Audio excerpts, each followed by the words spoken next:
सांगली जिल्ह्यात वाढत्या नशेखोरीवर अंकुश ठेवण्यासाठी स्थानिक गुन्हे अन्वेषण शाखेने मोठी कारवाई करत नशेसाठी वापरल्या जाणाऱ्या 84 औषध इंजेक्शनसह एका युवकाला ताब्यात घेतला। आरोपी ही इंजेक्शनने तरुणांना अधिक दराने विक्री करण्यासाठी आणल्याचं तपासात निष्पन्न झालं।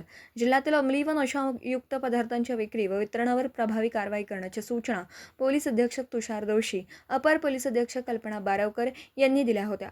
त्यानुसार स्थानिक गुन्हे अन्वेषण शाखेचे पोलीस निरीक्षक संजीव झाडे यांच्या मार्गदर्शनाखाली पोलीस उपनिरीक्षक महादेव पवार यांच्या पथकाने ही कारवाई केली। Police head constable Ranjit Jadhav व पोलीस कॉन्स्टेबल ऋषिकेश सदामते यांना मिळालेल्या गोपनीय माहितीच्या आधारे फल्ले मंगल कार्यालयासमोर सांगलेवाडी टोलनाका परिसरात सापळा रचण्यात आला।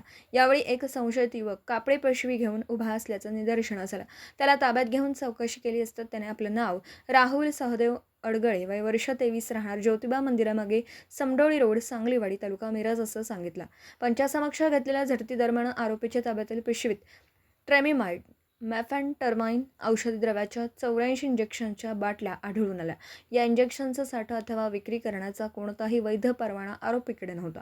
चौकशी दरम्यान आरोपीने ही इंजेक्शन्स इंडिया मार्ट ॲपद्वारे ऑनलाईन मागवल्याची कबुली दिली आहे। तसंच तरुण वर्ग ही इंजेक्शने नशा व उत्तेजक द्रव्य म्हणून वापरत असल्याने ती जादा दराने विक्री करण्यासाठी आणल्याचंही त्यानं सांगितलं।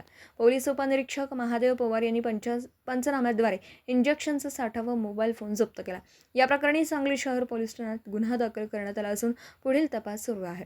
या कारवाईमुळे नशेच्या विळख्यात अडकणाऱ्या तरुणांच्या भवितव्याशी खेळणाऱ्या रॅकेटविरोधात पोलिसांनी कठोर भूमिका घेतल्याचं स्पष्ट झालं आहे। दिवसभरातील घडामोडींचा आढावा घेण्यासाठी पाहत रहा N24 मराठी न्यूज चॅनल।